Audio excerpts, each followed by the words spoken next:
question 20, you're asked to compare how the compound interest formula compares with the effective interest formula, or the effective interest.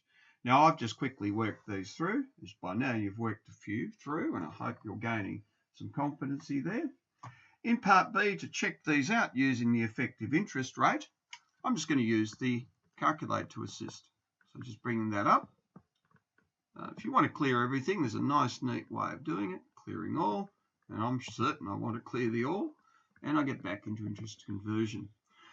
In the first instance, what I've got there, 8.75 yearly. Well, I know it's 8.75. That's for one. In the second instance, I've got 8.5 quarterly. And the effective in this instance will be 8.77 for option 2. And for option 3, the 8.45. Quite okay, just to overtype on these things, as long as you remember to do the calculation again. And I've got 8.79% to 2 decimal places. So in both instances, this shows you that option 3 works the best.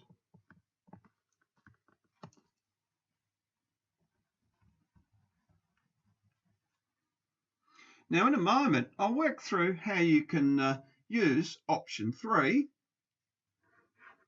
in order to find how long it's going to take, and this will be monthly, in order for her 1,600 to invested to double.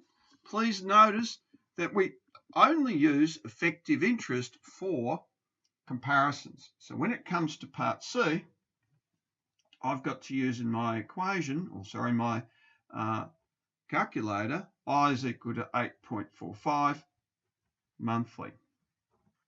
And I can make that comparison. So let's just go through that. I'll just stop the tape for a minute and just write my raw entries down.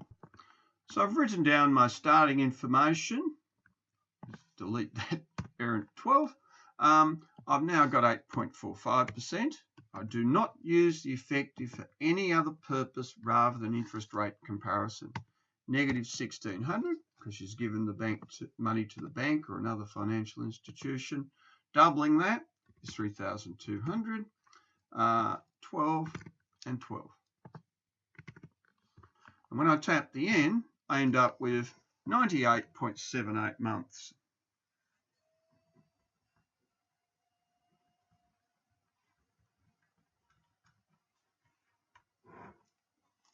Now that's indeed a fair amount of time. If you wanted to convert that to years, what I'm going to do here, I'll just simply go to my main screen. Oh, might as well do it here actually. And that's 8.23 years. And on the main screen, holding the figure in the head of 8.23, 8.23, take 8, times that by 12. So in other words, I've got a total of 8 years and 2.6 or 7678.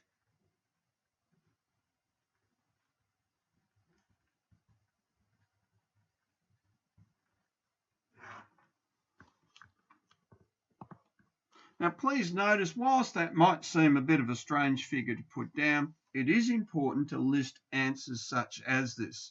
The reality of it is, of course, is that you're going to get the money out after 8 years and 2 months, or maybe wait 8 years and 3 months and get a little more. But you must put down decimal answers to 1 or 2 decimal places, and then translate that into years and months or quarters or whatever as required.